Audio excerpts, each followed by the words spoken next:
പിതാവ് വളരെ കുട്ടിക്കാലം മുതൽ തന്നെ എല്ലാ ദിവസവും വിശുദ്ധ ബലിയിൽ പങ്കുകൊണ്ടിരുന്നു. പ്രത്യേകിച്ച് അമ്മ കൂടുതലായിട്ട് ഭക്തിയുള്ള സ്ത്രീയായിരുന്നു. എല്ലാ ദിവസവും ദേവാലയത്തിൽ പോയിരുന്നു.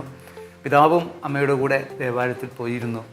പിതാവ് 1-ാം ക്ലാസ്സിൽ വെച്ച് വിശുദ്ധ കുർബാന സ്വീകരിച്ചു. സാധാരണ 1-ാം ക്ലാസ്സിൽ വിശുദ്ധ കുർബാന നൽകാറില്ല.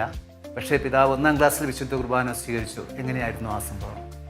ഇത് വളരെ അത്ഭുതകരമായ കാര്യമാണ്. കാരണം ഒന്ന്, അമ്മച്ചി ഇങ്ങനെ പള്ളിയിൽ പോകുന്നത് രാവിലെ തന്നെ അമ്മച്ചി എഴുന്നേൽക്കുന്നതും, അമ്മച്ചി രാവിലെ എഴുന്നേറ്റ് 4 മണിക്കും അല്ലെങ്കിൽ 4:30 അമ്മച്ചി എഴുന്നേറ്റ് ജോലി ചെയ്യുന്നതും എല്ലാം ഞാൻ കാണുന്നു. എനിക്ക് രാവിലെ തന്നെ അമ്മച്ചി എഴുന്നേൽക്കുമ്പോൾ ഞാനും എഴുന്നേൽക്കും. ഇപ്പം എൻ്റെ സഹോദരിമാരൊക്കെ കിടന്നുറങ്ങിയാണെങ്കിലും അമ്മച്ചിയെ അടുക്കളയിൽ ഞാൻ ചില സമയത്ത് സഹായിച്ചിട്ടുണ്ട്. അതുകൊണ്ട് ഇപ്പോൾ കോഴിക്കോട്ട് ഉണ്ടാക്കാനോ അതുപോലെ ഈ അപ്പം ഉണ്ടാക്കാനും മറ്റൊക്കെ ആയിട്ട് എനിക്കും അറിയാം. കാരണം അമ്മച്ചി ചെയ്യുന്നത് ഞാൻ പഠിക്കുകയും അമ്മച്ചി എന്നെ ഈ പഠിപ്പിക്കുകയും ചെയ്യുമായിരുന്നു. കിച്ചണിൽ ആരും ഇല്ലെങ്കിലും പട്ടിണി കിടക്കേണ്ടി വരികയല്ല. അതെ, ഞാൻ അമ്മച്ചിയുടെ അടുത്ത് ഞാൻ പോയിരുന്നു ചെയ്തു കൊടുക്കും. അപ്പൊ അമ്മച്ചിക്ക് ഏതായാലും ഒരു കൂട്ടുന്നുള്ളതിൽ അമ്മച്ചിയും ഇതുപോലെ ചെയ്യാനൊക്കെ ആയിട്ട് എന്നെ പ്രോത്സാഹിപ്പിച്ചിട്ടുണ്ട്. വേറെ വിധത്തിൽ പോയി കിടന്ന് ഉറങ്ങിക്കോ എന്നൊന്നും പറയൊന്നുമില്ല. പിന്നെ എനിക്കിത് കഴിയുമ്പോൾ പള്ളിയിൽ പോകണം. അത് അമ്മച്ചി പോകുന്നത് കണ്ടിട്ട് തന്നെ അമ്മച്ചി പോകുന്ന രീതിയിൽ തന്നെ ഞാനും പള്ളിയിലൊക്കെ പോകാനായിട്ടുള്ളൂ.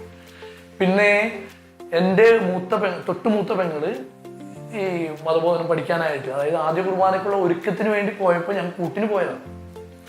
കൂട്ടിന് പോയി കഴിഞ്ഞപ്പോഴേക്കും പഠിപ്പിക്കുന്ന അന്ന് ജോസ് ചേട്ടൻ എന്ന് പറഞ്ഞ ആളുണ്ട്.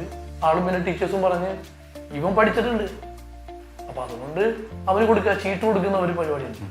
അപ്പൊ അങ്ങനെയാണ്. അപ്പൊ ഞാൻ വിചാരിച്ചു കൊള്ളാം, എനിക്കത് കുർബാന സ്വീകരിക്കാൻ പറ്റുമല്ലോ. 1-ാം ക്ലാസ്സിൽ കുർബാന സ്വീകരിച്ചു കഴിഞ്ഞാൽ എനിക്ക് അൾത്താര ബാലനാകാൻ പറ്റും. അപ്പൊ എനിക്ക് അൾത്താര ബാലനാകാനുള്ള ആഗ്രഹം നേരത്തെ ഉണ്ട്. അപ്പൊ ഇതിനുള്ള ഒരു അവസരമാക്കി മാറ്റി. അപ്പം വളരെ സന്തോഷത്തോടു കൂടി എൻ്റെ ഇളയ പെങ്ങള് ഫോട്ടോയിൽ നിൽക്കണം എന്നുള്ള ആഗ്രഹം കൊണ്ട് ഞങ്ങളുടെ 3 പേരും കൂടി ഫോട്ടോ എടുത്ത് വെച്ചിട്ടുണ്ട് വെള്ളക്ക് ഇടിച്ചത്.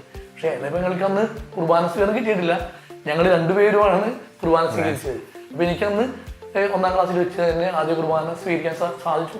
പിന്നീട് ഞാൻ അൾത്താര ബാലൻ എന്നുള്ള നിലയിൽ എപ്പോഴും എൻ്റെ വീട് തൊട്ടടുത്തും കൂടിയാണ്.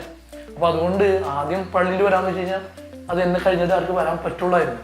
എൻ്റെ ഒരു കൂട്ടുകാരൻ ഒരിക്കൽ പറഞ്ഞ് ഞാൻ ഇയാളിൽ മുമ്പ് വരുമെന്ന് പറഞ്ഞ് വന്ന് നോക്കിയിട്ട് നടന്നില്ല. കാരണം ഞാൻ വെളുപ്പിന് 4 മണിക്കാനും പോയിരുന്നുള്ള.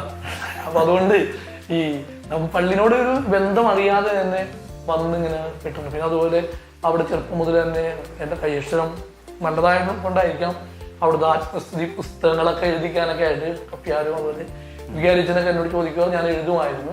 അപ്പോൾ അങ്ങനെയൊക്കെ ചെറിയ കാര്യങ്ങൾ നേരത്തെ തന്നെ ചെയ്ത് തുടങ്ങിയത് കൊണ്ട് തന്നെ ഇവർക്കൊക്കെ ഞാനൊരു പള്ളിയോട് ബന്ധപ്പെട്ടിരിക്കുന്ന ഒരാളാണെന്ന് നേരത്തെ ചിന്തയുണ്ട്. അപ്പോൾ അതുകൊണ്ട് സ്കൂളിൽ ഞാനിപ്പോൾ അച്ഛനാകാൻ പോകുന്നു എന്ന് പറയുമ്പോഴും അവർക്കും വലിയ അത്ഭുതം തോന്നിയില്ല. നേരത്തെ തന്നെ അവർക്കറിയാം ഇയാൾ അച്ഛനാകാൻ പോകും അല്ലെങ്കിൽ അച്ഛനാവും എന്നുള്ളത്. അതാണ് ഞാൻ കാണുന്നത്.